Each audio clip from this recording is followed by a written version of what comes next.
जिनके सामने मेरी माँ बहन बेटियों का बलात्कार हो रहा है, जिनके सामने मेरी मंदिरों का विध्वंस किया जा रहा है।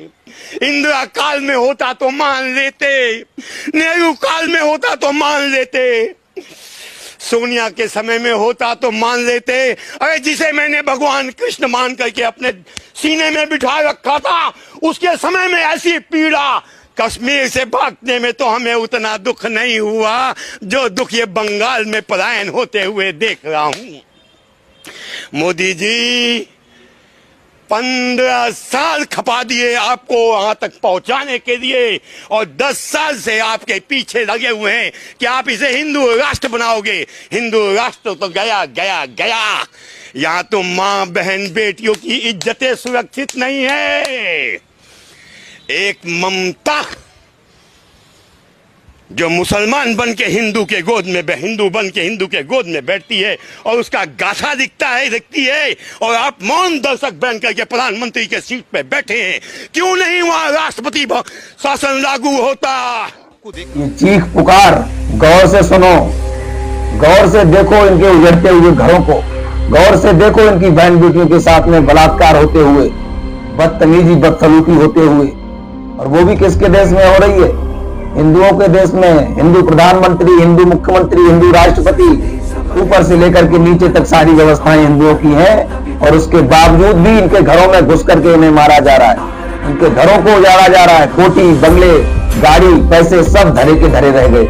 अभी जो बांग्लादेश में हुआ वो पश्चिम बंगाल में हो रहा है, हमारी रसोई में, हमारे घर के पास, हमारे घर के कोने में, हमारे ही भाई बहन बेटियों के साथ में हो रहा है। पश्चिम बंगाल में रहने वाले हिंदू या बांग्लादेश में रहने वाले हिंदू, जहां कहीं रहने वाले हिंदू, वो सब हमारे भाई बहन हैं। और आज हमें लगता है कि आग पड़ोस में लगी है, आग हमारे घर में लगी है ये, और वो आग हमारे घर में कब चली आए कोई पता नहीं।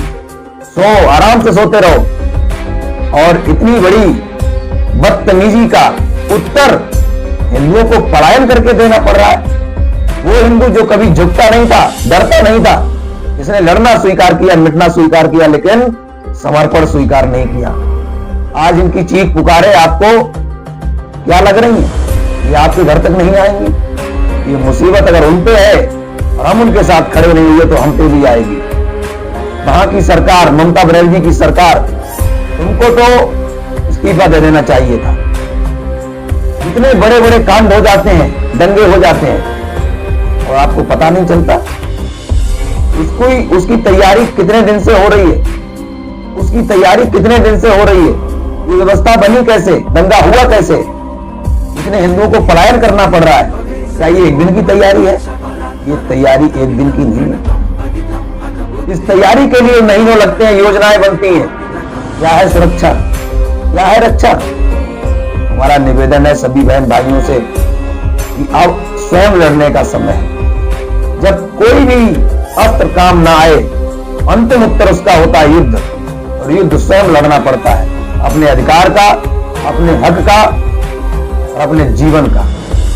इसीलिए अब समय आ गया है, पलायन करने में कोई फायदा नहीं। कहां से पलायन करोगे? आओ और एक युद्ध करो, ऐसा युद्ध जो आपकी पीढ़ी के लिए हो, जो आपके लिए हो। पलायन करने में कोई फायदा नहीं। जब अगला आप पे वार कर रहा है तो उसका प्रत्युत्तर देना आपका अधिकार है।